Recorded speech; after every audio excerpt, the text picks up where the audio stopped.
Hello, my name is Carlos Schein, and today I am presenting a presentation that is built around one simple but important truth. Money is corrupting American politics. That is the stance I have been assigned to defend, and that's what I will be doing. But we're not just dealing with a few bad headlines or scandals. What we're really seeing is a system where political influence follows wealth. And campaign donations have become a gateway to getting that power. When that happens, the focus shifts away from what everyday people need and leans more towards the priorities of those who can at least afford to be heard. Over the next few slides, I will walk through how big money contributions can skew public priorities, and also weaken trust in the government and make fair representation harder to achieve, which is the corruptness that I am speaking of. But what I'm saying is, because if democracy is truly about equal voice for everyone, then the unchecked money in politics directly threatens that promise. Again, going along with the corruption in America. All right, so this is my agenda. We're going to start out with a little introduction. I don't think you can see that. We're going to start out with a little introduction, and then we're going to dive into the different classmate responses that I received and chose to answer. And then finally, I'll end off with a little summary. Let's go here. All right, so in this next section, or after this slide, I will walk through 3 specific questions by my classmates. Some of the questions support my argument while others challenge it, either directly or indirectly, or simply just ask for elaboration. Rather than just giving a simple answer, I'll use each question as an opportunity to deepen my point of this presentation, which is that money is a corrupting force in our political system. These responses are structured not only to clarify my views, but also to show how thoughtful dialogue, even with opposing ideas, can strengthen a well-supported position. Please note that the following questions have been slightly edited for clarity and viewer readability, while preserving their original intent. That no individual classmate has been named, just the simple question with slight editing. All right, so the main question here by our classmate number 1 is, how would you respond to someone who says voters wouldn't be influenced by $1 million checks like Elon Musk offered? So this is more of a stance on, I guess, bribery to a certain extent. But the stance on this question, it challenges my argument, but it opens the door to clarify how influence actually works in practice, which I can use. Even if an individual voter does not feel directly influenced by a billionaire's donation, the real impact of that money isn't on one person. It's on the whole system. Big donations like those from Elon Musk aren't about literally buying votes. Instead, they are more for who gets media coverage, who can afford a full campaign, and ultimately who gets taken seriously as a candidate. The kind of financial advantage quietly determines whose voices are heard and whose gets pushed aside. And this is where I'll bring in one of my citations from Open Secrets. Super PACs and high dollar donors were responsible for more than 70% of all outside elections spending in the last cycle. These super PACs can legally raise and spend unlimited funds, which gives them huge power to influence the outcome.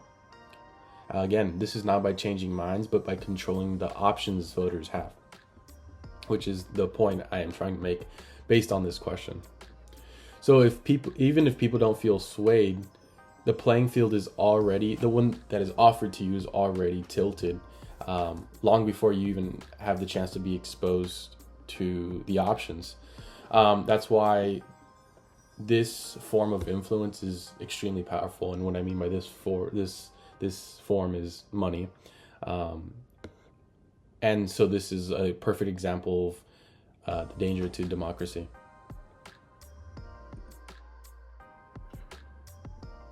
All right, classmate number 2. How would you create a fairer system of marketing and engagement to reach voters of various viewpoints during campaigns/elections?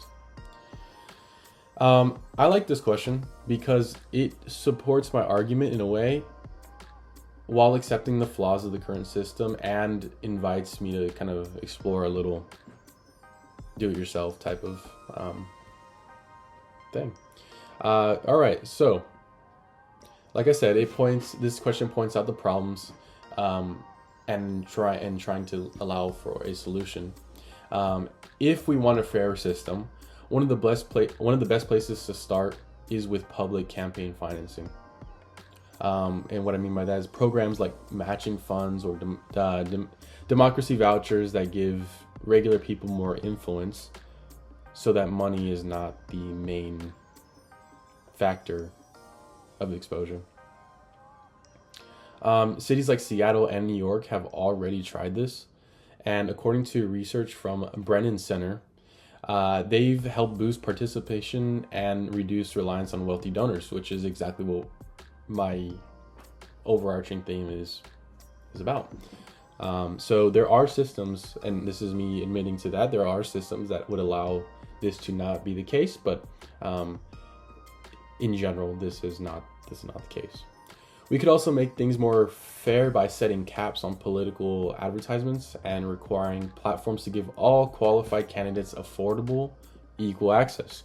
Now, that is a difficult one to do, but it's something that could be done. And if we really want elections to represent everyone, we need to improve our outreach using multilingual resources, better internet access in rural areas, and tools that include communities that are usually left out. So this kind of just a broad answer to that. But ultimately, this question helps my case, which is corruption in politics isn't something we're stuck with. It's the product of how we've set things up. And that means we have the power to fix it with smarter, more inclusive policies. Again, pointing out that it is possible to fix, but as of now, this is not the case. Again, and I will cite all my sources at the end, but this slide was built around the Brennan Center for Justice page, and specifically the article Strengthening Public Financing. Okay.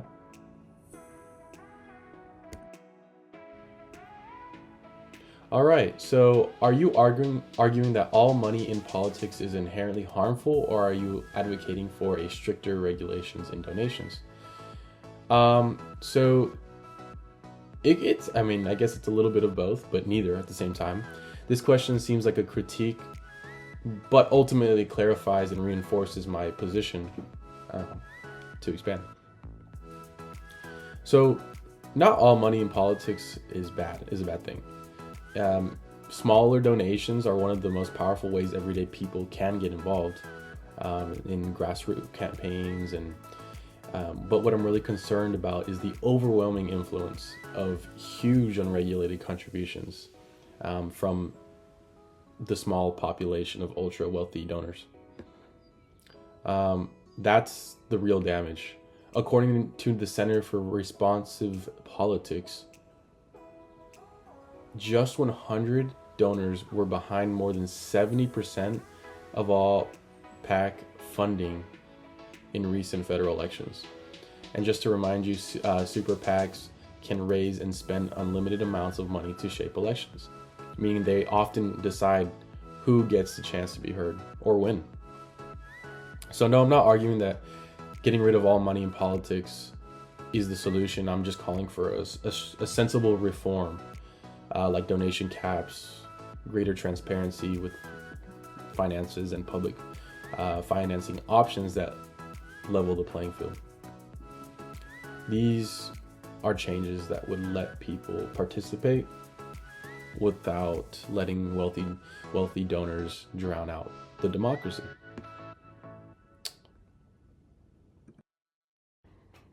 All right. To wrap things up, the evidence is clear. Money in politics is not just a side issue, it's a driving force behind inequality, misrepresentation, and public distrust in the government. Whether it's through massive super PAC spending, lobbying power, or driven campaign access, that would be donor-driven campaign access, the voices of ordinary Americans are being drowned out by this. We can't have a truly representative democracy if the system is tilted in the favor of a wealthy few, or any small population for that matter. I want to thank you for listening, and I hope you can see my defensive stance on this matter. Have a great day.